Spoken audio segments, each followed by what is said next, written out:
భారత్లో నక్సలైట్ల శక ముగుస్తుంది. మావోయిస్టు దళాలతో పాటు అగ్రనేతలు ఒక్కొక్కరు ప్రభుత్వానికి లొంగిపోతున్నారు. మొండిగా సాయుధ పోరాటం చేస్తున్న వాళ్ళు ఎన్కౌంటర్లో చనిపోతున్నారు.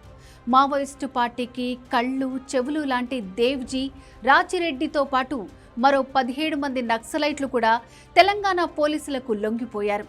అంతకంటే ముందు మావోయిస్టు ప్రధాన కార్యదర్శి నంబాల కేశవరావు అలియాస్ బసవరాజు, హిడ్మాతో సహా అనేక మంది ఎన్కౌంటర్లో చనిపోయారు. మల్లోజు వేలు, చంద్రన్న సహా మరికొందరు కూడా లొంగిపోయారు. మావోయిస్టు కేంద్ర కమిటీ సభ్యుల్లో ముగ్గురే మిగిలి ఉన్నారు.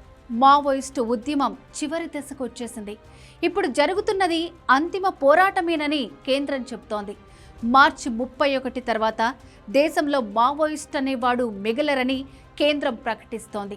ఇటువంటి పరిస్థితుల్లో ఒక వ్యక్తి గురించి పోలీస్ డిపార్ట్మెంట్లో, ఇటు ప్రజల్లో, ప్రభుత్వంలో చర్చ జరుగుతోంది. అతనే మావోయిస్టు పార్టీ మాజీ జనరల్ సెక్రటరీ, ప్రస్తుత పొలిట్ బ్యూరో సభ్యుడు గణపతి. మావోయిస్టు దళపతి గణపతి ఎక్కడ అన్న ప్రశ్నకు ఎవరికీ స్పష్టమైన సమాధానం దొరకట్లేదు. గణపతి నేపాల్లో ఉంటున్నాడని పోలీసులైతే లీకిస్తున్నారు. కానీ అతను ఎక్కడున్నాడు అనేది స్పష్టంగా తేలియటం లేదు. గణపతి అనే వ్యక్తి దొరకనంత కాలం దేశంలో మావోయిస్టుల అంతం అయిపోయినట్లుగా ఎలా చెప్తారని మరికొందరు ప్రశ్నిస్తున్నారు. అసలు ఎవరి గణపతి? ఈ తరానికి తెలియని గణపతి దేశంలో నక్సల్ ఉద్యమాన్ని ఎలా నడిపించారు? 43 ఏళ్లుగా అజ్ఞాతంలో ఉన్న గణపతి అసలు ఎక్కడున్నాడు? ఉన్నాడా లేడా? ఉంటే ఎలా ఉండి ఉంటాడు? ఇదే చర్చ ఇప్పుడు ప్రతి చోట జరుగుతోంది.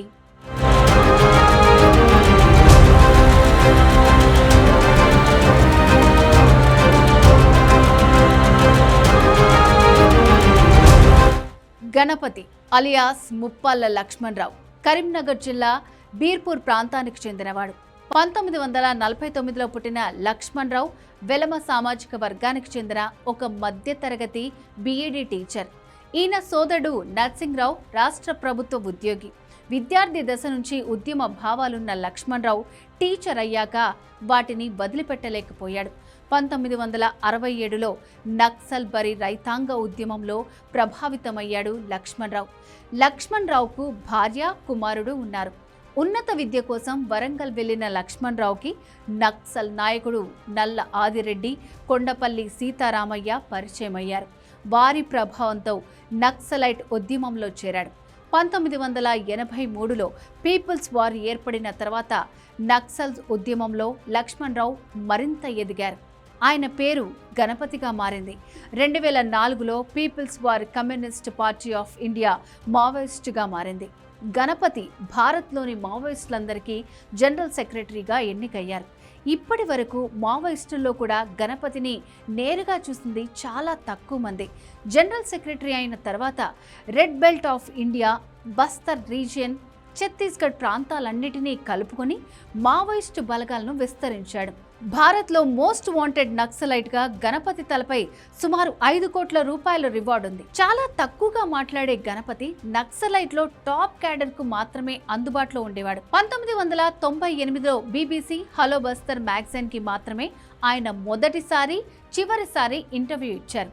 అప్పుడు ఉద్యమంలో ఆయన పేరు వాసు.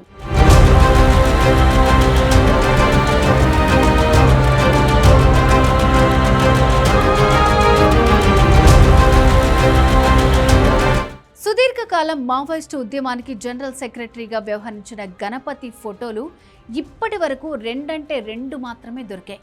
దేశవ్యాప్తంగా మావోయిస్టు ఉద్యమాన్ని విస్తరించడమే కాకుండా మావోయిస్టులతో ఇతర ప్రాంతాల్లో ఉద్యమకారులతో సంబంధాలు పెట్టుకోవడంతో గణపతి నక్సల్ ఉద్యమాన్ని ఖండాంతరాలకు తీసుకువెళ్లారు. 2018లో ఆరోగ్యం క్షీణించడంతో నంబాల కేశవరావుకి సెక్రటరీగా బాధ్యతలు అప్పచెప్పి తాను పొలిట్ బ్యూరో మెంబర్గా ఉన్నారు. ఆ తర్వాత ఫిలిపియన్స్, నేపాల్, కొలంబోలో గణపతి షెల్టర్ తీసుకున్నారని చెప్పుకుంటూ ఉంటారే తప్ప ఆయన్ని చూసిన వారు కానీ, ఆయనతో కమ్యూనికేషన్లో ఉన్నవాళ్ళు కానీ లేరు. ఈ మధ్య పోలీస్ ఒక లీక్ ఇచ్చారు.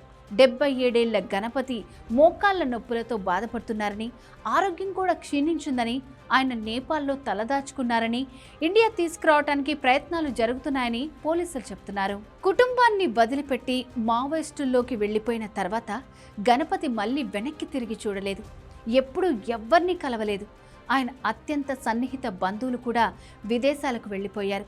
ఆయన కుమారుడు హైదరాబాద్లో ఐటీ ఉద్యోగం చేస్తున్నారు. భార్య క్యాన్సర్తో కన్నుమూశారు. సుమారు 45 ఏళ్ల పాటు అజ్ఞాతంలో ఉన్న గణపతి ఉద్యమ కాలంలో కొండపల్లి సీతారామయ్య, సత్యమూర్తి, గద్దర్తో పాటు మరికొందరితో విభేదించారు కూడా. పీపుల్స్ వార్లో చీలిక వచ్చినప్పుడు కూడా గణపతి వెంటే అందరూ నడిచారు. ఆయనతో విభేదించి కొండపల్లి, సత్యమూర్తి లాంటి వాళ్ళు నక్సల్ ఉద్యమాన్ని విడిచిపెట్టి వచ్చేశారు. ఉద్యమంలో కూడా అగ్రకుల పెత్తనమేనని గణపతి విమర్శలు కూడా ఎదుర్కొన్నారు. కొన్నిసార్లు ఆయన తీసుకున్న కఠిన నిర్ణయాలపై పార్టీలోనే భిన్నాభిప్రాయాలు వచ్చాయి.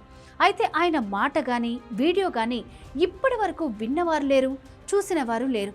దేశంలో మావోయిస్టు ఉద్యమం చివరి దశకి చేరుకున్న సమయంలో ఇప్పటికైనా గణపతి జనజీవన స్రవంతిలోకి వస్తారా, లేక ఒక అదృశ్య ఉద్యమ శక్తిగానే ఉండిపోతారా అన్నది వేచి చూడాలి.